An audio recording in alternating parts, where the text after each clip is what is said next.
बहुत समय पहले की बात है। सुंदरवन जंगल में टुनटुनी चिड़िया रहती थी। वो हमेशा दूसरी चिड़िया की मदद करती रहती थी। एक दिन की बात है, टुनटुनी चिड़िया दाना चुगने के चक्कर में जंगल में उड़ते उड़ते दूर चली गई थी और फिर रास्ता भटक गई थी और शाम होने को आई थी। चारों तरफ आकाश में बादल छाए हुए थे। तभी टुनटुनी चिड़िया ने देखा कि नीम के एक पेड़ पर ढेर सारे कौवे रात बिताने के लिए बैठे हुए थे। कौवे अपनी आदत के अनुसार आपस में एक दूसरे से काव काव करते हुए झगड़ रहे थे। टुनटुनी चिड़िया ने सोचा, रात होने वाली है और मैं रास्ता भी भटक गई हूँ, तो आज रात को इसी पेड़ पर अपना गुजारा कर लेती हूँ। उसके बाद टुनटुनी चिड़िया रात बिताने के लिए नीम के पेड़ के डाल पर बैठ गई। टुनटुनी को डाल पर बैठा देख सभी कौवे उसकी ओर देखने लगे। बेचारी टुनटुनी सहम गई और डरती हुई कौवे से बोली, रात बहुत हो गई है और अंधेरा भी गहरा है। आसमान में बादल छाए हुए हैं और किसी भी समय बारिश हो सकती है। मैं अपना ठिकाना भूल गई हूँ। आज रात भर मुझे भी इस पेड़ के डाल के कोने में रात बिता लेने दो। कौवे भला ये बात कहाँ मानने वाले थे। उन्होंने कहा, ये नहीं हो सकता, ये पेड़ हमारा है, तुम इस पेड़ पर नहीं रह सकती, भागो यहाँ से। बेचारी टुनटुनी दुखी व निराश मन से वहाँ से उड़ गई और रात गुजारने के लिए दूसरा पेड़ ढूंढने लगी। बहुत अंधेरा था, परंतु बहुत ढूंढने पर थोड़ी दूर तक उड़ते उड़ते उसे एक आम का पेड़ दिखाई दिया, जिसे देखकर उसके मन में एक आशा की किरण जागी और उसने राहत की सांस ली और सोचने लगी, शायद इस पेड़ पर रहने का कुछ इंतजाम हो जाए। उसके बाद वो आम के पेड़ के पास गई तो उसने देखा उस पेड़ पर चिड़ियाओं का बसेरा था। टुनटुनी के मन में आस जागी, परंतु टुनटुनी को डाल पर देखकर सभी चिड़ियाओं में हलचल बढ़ी और सभी उसे देखने लगे। तभी उसने चिड़ियाओं से कहा, मैं अपने ठिकाने का रास्ता भूल गई हूँ और रात काफी हो गई है और बारिश भी कभी भी हो सकती है। अब मैं आप लोगों से विनती करती हूँ कि मुझे आज रात बिताने के लिए पेड़ की किसी डाल पर रुकने दो। सभी चिड़ियाओं ने कुछ देर आपस में विचार विमर्श करने के बाद उसमें से एक तोती ने कहा, तुम एक रात के लिए इस पेड़ की डाल पर रुक सकती हो, लेकिन एक शर्त है, कोई भी चिड़िया तुम्हें अपने घोंसले में नहीं रखेगी और ना ही हमारी तरफ से तुम्हें कोई मदद मिलेगी। अगर तुम रहना चाहती हो तो रह सकती हो। इतना सुनते ही टुनटुनी चिड़िया घबरा गई और कहने लगी, ऐसे खराब मौसम में कैसे रात बिताऊंगी? बारिश भी बहुत तेज होने वाली है, तूफानी हवा चल रही है, बादल गरज रहे हैं। वो सब हमें नहीं पता, अगर तुम्हें इस पेड़ पे रहना है तो रहो, वरना तुम जा सकती हो। तूफानी हवा चल रही थी, बादल गरज रहे थे, जल्द ही बारिश होने की संभावना थी। चिड़ियाओं ने पहले ही मदद करने के लिए इनकार कर दिया था, तो टुनटुनी बहुत घबरा गई और सोचने लगी, अब मैं क्या करूं? कैसे करूं? क्योंकि मौजूदा परिस्थिति में मैं शायद सुबह तक जीवित ही न रह पाऊं। टुनटुनी के पास दो ही रास्ते थे। पहला वो सुबह तक किसी डाल पर मरने का इंतजार करे, या दूसरा वो इस विकट परिस्थिति में घोंसला बनाने की कोशिश करे। टुनटुनी ने दूसरा रास्ता चुनते हुए अपने डर पर काबू किया, कोशिश करने का ठाना और एक नए जोश के साथ खुद पर विश्वास करते हुए उसने पेड़ के आसपास की जगह देखी तो पेड़ खेत के आसपास ही था। वो तुरंत तिनके की खोज में निकल गई। उसने तिनकों को पेड़ के डाल पर इकट्ठा करना शुरू किया। तिनके इकट्ठे करके उन्हें चोंच से बहुत ही बारीकी से सजाने लगी। ये सब देख पक्षियों ने टुनटुनी का मजाक उड़ाना शुरू कर दिया। अरे ये देखो इस बेवकूफ चिड़िया को, इतनी तूफानी मौसम में भी मूर्खों की तरह बेकार मेहनत कर रही है।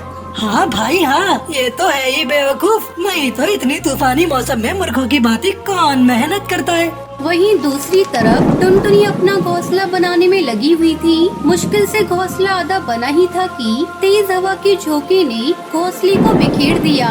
टुनटुनी डाल से गिरते गिरते बची। अरे ओ छोटी चिड़िया, क्यों इतना फालतू में मेहनत कर रही हो? चुपचाप पेड़ की डाल पर बैठ क्यों नहीं जाती हो? आसमान में जोरों से बिजली कड़क रही थी, तूफानी हवा तेज हो रही थी, हल्की हल्की बारिश शुरू हो गई, मौसम में ठंड बढ़ गई थी। सभी पक्षी अपने घोंसले में चले गए, ये सोचते हुए कि टुनटुनी अब सुबह तक जीवित नहीं रह पाएगी। टुनटुनी भीग गई थी, पहले के निष्फल प्रयासों के कारण बहुत थक गई थी, परंतु उसने अभी तक हार नहीं मानी थी और वो सोचने लगी, नहीं, मैं हार नहीं मानूंगी।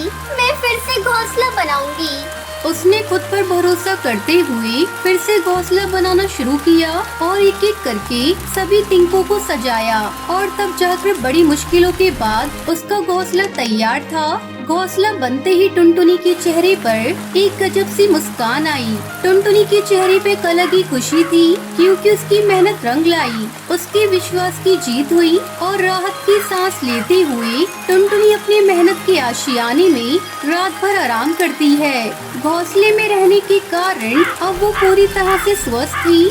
सुबह टुनटुनी को जीवित देखकर सभी पक्षियों का आश्चर्य का ठिकाना ना रहा और सभी चिड़िया आपस में कहने लगी, इतनी भयानक आंधी, तूफान और बारिश में बच कैसे गई? हाँ बहन, तुम सही कह रही हो। मुझे तो भयंकर आश्चर्य हो रहा है। सारे पक्षियों, चलो उसके पास चलकर देखते हैं कि वो बच कैसे गई।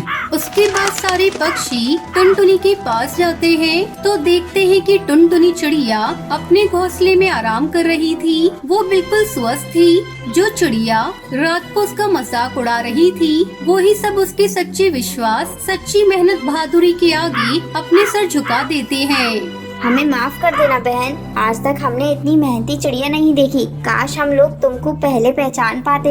हमें भी माफ कर दो बहन, हमें अपनी गलती का एहसास हो गया है कि हमें किसी का मजाक नहीं उड़ाना चाहिए। उसके बाद सभी चिड़िया ने टुनटुनी चिड़िया का सम्मान किया। इस पेड़ की डाल पर मुझे रात गुजारने देने के लिए आप सभी का दिल से धन्यवाद। अब मुझे अपने घर जाना होगा। उसके बाद टुनटुनी चिड़िया अपने ठिकाने की ओर उड़ गई। बहुत समय पहले सोन नगर के जंगल में टुनटुनी चिड़िया अपने माँ बाप के साथ रहा करती थी। टुनटुनी चिड़िया की पढ़ाई पूरी हो चुकी थी। एक दिन टुन्नू चिड़ा आकर टूनी चिड़िया से कहता है, अरे ओ टुनटुनी की माँ, कहाँ हो? जल्दी आओ, मुझे तुमको एक खुशखबरी देनी है। क्या बात है जी, आज आप बड़े खुश दिखाई दे रहे हैं। टुनटुनी की माँ, खुशी की ही तो बात है। मैंने अपनी बेटी की शादी अपने दोस्त कड़कनाथ सेठ के बेटे काले कौवे के साथ तय कर दी है। कालू बड़ा ही संस्कारी है। अपनी टुनटुनी बिटिया बहुत ही किस्मत वाली है जो उसे कालू जैसा वर मिला। दोनों पति पत्नी खुशी खुशी अपनी बिटिया की शादी की तैयारी करने लगते हैं। उधर जब टुनटुनी चिड़िया अपनी शादी की बात सुनती है तो वो सपने सजाने लगती है। जब मैं दुल्हन बनकर अपने ससुराल जाऊंगी तो मैं अपने पति और सास ससुर की सेवा करूंगी। जल्द ही शादी का दिन भी आ जाता है। धूमधाम से कालू और टुनटुनी की शादी हो जाती है। दुल्हन बनकर टुनटुनी चिड़िया अपने ससुराल आ जाती है। शादी के अगले ही दिन कालू के पापा को हार्ट अटैक आ जाता है और उसकी मौत हो जाती है। ये देखकर सुंदरी कौवी रोने लगती है। वो इसका जिम्मेदार अपनी बहू को मानती है। कालू बेटा, ये अपशगुनी है, इसी के कारण तेरे पिता की मौत हुई है। तू अभी इसे इसके मायके छोड़कर आ। मैं इसे एक पल इस घर में नहीं रखूंगी। माँ जी, आप ये क्या कह रही है? माँ जी, ये तो मेरा घर है, मुझे यहाँ से मत निकालिए। तू कहीं भी जा, मैं तुझे यहाँ एक पल नहीं रखूंगी। तेरा काला साया पड़ते ही मेरा पति मुझे छोड़कर चला गया। चल निकल, निकल जा मेरे घर से। माँ, ये कहाँ जाएगी? अब तो यही इसका घर है, इसे यहाँ से मत निकालो। तुझे बड़ा दर्द हो रहा है इसके लिए, तो तू भी चला जा इसी के साथ। मुझे किसी की कोई जरूरत नहीं। तेरे पापा तो मुझे छोड़कर चले ही गए। अब मैं अकेले ही अपना जीवन काट लूंगी। इस अपशगुनी को मेरी आंखों से दूर करो। तू खड़ा खड़ा मेरा मुंह क्या देख रहा है? जल्दी से इसे लेकर इसके मायके चली जा और इसे छोड़कर जल्दी से आ। तेरे पिता का अंतिम संस्कार भी करना है। ठीक है माँ, तुम जैसा कह रही हो मैं वैसा ही करता हूँ।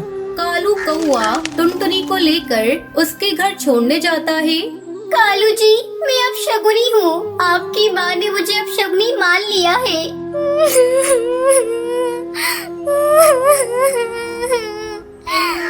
तब कालू कौआ उसे समझाते हुए कहता है, टुनटुनी तुम चिंता मत करो, मैं जल्द ही अपनी मम्मी को समझाकर तुम्हें वापस लेने आऊँगा। मेरी नजर में तुम अब शगुनी नहीं हो। अच्छा तो अब मैं चलता हूँ। कालू कौवा वापस अपने घर चला जाता है। इसी तरह कुछ दिन गुजर जाते हैं। एक दिन सुंदरी कौवी की तबीयत बिगड़ जाती है। उसकी देखभाल करने वाला कोई नहीं था। तब कालू कौवा टुनटुनी चिड़िया को लेकर आता है। टुनटुनी चिड़िया अपनी सास की जी जान से सेवा करती है। धीरे धीरे सुंदरी कौवी की हालत में सुधार होने लगता है। सुंदरी कौवी को अपनी गलती का एहसास होता है।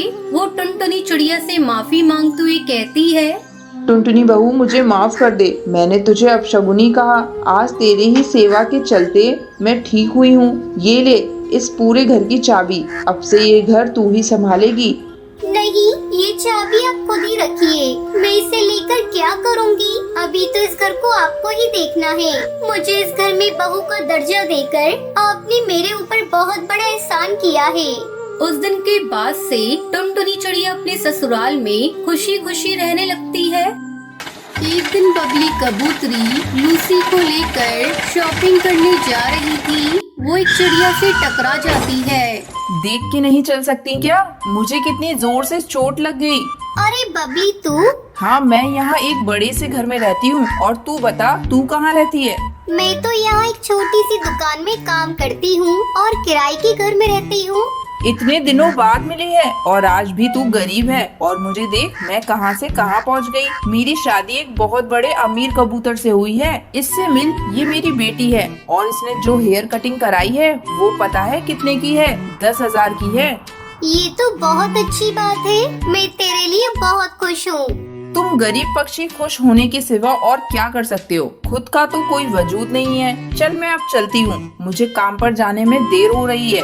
बबली कबूतरी मुंह बनाकर वहाँ से चली जाती है। शॉपिंग करके जब घर लौटती है, अरे कालू नौकर, मेरे लिए एक गिलास ठंडा पानी लेकर आ। अभी लाया मैम साहब। ये लीजिए मैम साहब। कितनी देर से हम घर में आए हैं, लेकिन तुझे सुनाई नहीं दे रहा था कि पानी भी दे दूं? पानी पी लो मालकिन। और मुझे कुछ पैसे एडवांस में चाहिए थे। मेरी बहन की तबीयत बहुत ज्यादा खराब है। मुझे गांव जाना है। क्यों, क्या हुआ तेरी बहन को? वो बहुत बीमार है। डॉक्टर भी अभी कुछ बता नहीं पा रहे हैं कि उसे हुआ क्या है। तू कान खोलकर सुन ले, मेरे घर में बीमारी की बातें मत किया कर। जब तू जाएगा तो पैसे ले लेना। अब जाओ यहाँ से। दूसरे दिन कालू, मैम साहब आपने कहा था ना कि तुम गांव जाना तो मुझसे पैसे ले जाना। आज शाम के 6 बजे की मेरी बस है। अगर आप पैसे दे देती तो बहुत अच्छा होता। एक काम कर, अभी बहुत समय है, जाकर पहले झाड़ू लगा ले। कालू झाड़ू लगा रहा था, तभी बबली कबूतरी चिल्लाने लगती है, अरे तू पूरे समय झाड़ू लगाता रहेगा क्या? जा जाकर बर्तन भी साफ कर ले।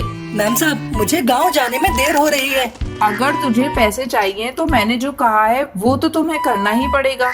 थोड़ी देर बाद, मैम साहब मैंने सारा काम कर लिया, अब तो मुझे पैसे दे दो।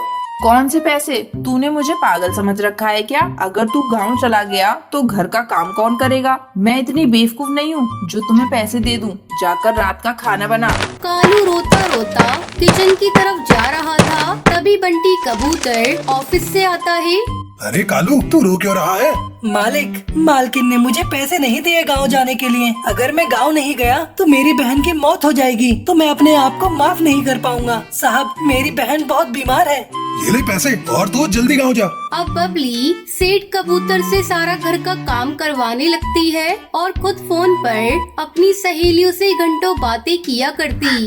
अरे क्या बताऊं तुझे, आजकल मेरा नौकर गांव चला गया है, लेकिन मैं भी कुछ कम नहीं। मैंने इनको ही काम पर लगा दिया। मुझसे तो घर का कोई काम नहीं होता। अरे कहाँ रह गए? इधर आओ। कान में रुई ठूस रखी है क्या? कब से चिल्ला रही हूँ, जल्दी इधर आओ। क्या बात है बबली, तुम क्यों चिल्ला रही हो? देखो कान खोलकर सुन लो, मुझसे कोई उम्मीद मत रखना। सारा काम आज से तुम्ही को करना पड़ेगा। तुमने नौकर को छुट्टी दी है और तुम ही अब झाड़ू, बर्तन, पोछा और मेरे कपड़े भी धोगे। और लूसी को भी तुम्हें ही तैयार करना होगा। लेकिन बबली मुझे तो मॉर्निंग में ऑफिस भी जाना होता है। ठीक है तो सारा काम रात में करो और सुबह जल्दी उठकर काम करो। तुम्हें बड़ा शौक था नौकर को छुट्टी देने का, अब भुगतो। और ऑफिस से जाने से पहले अपना क्रेडिट कार्ड मुझे देते जाना। मुझे आज शॉपिंग भी करनी है। बंटी सेठ अपनी घमंडी पत्नी के व्यवहार से बहुत ही दुखी था। डेली ऑफिस लेट पहुंचने के कारण बंटी का बॉस उसे काम से निकाल देता है। कई महीने बीत जाते हैं। बंटी कबूतर को कोई ढंग की नौकरी नहीं मिलती। इस बीच उनका गाड़ी बंगला बिक जाता है। वो सभी रोड पर आ जाते हैं। तब बंटी कबूतर बबली से कहता है, ये सब तुम्हारे घमंड के कारण हुआ है। तुमने गरीब की बद्दुआ ली है। ये सब उसी का नतीजा है कि आज हम लोग भी गरीब हो गए।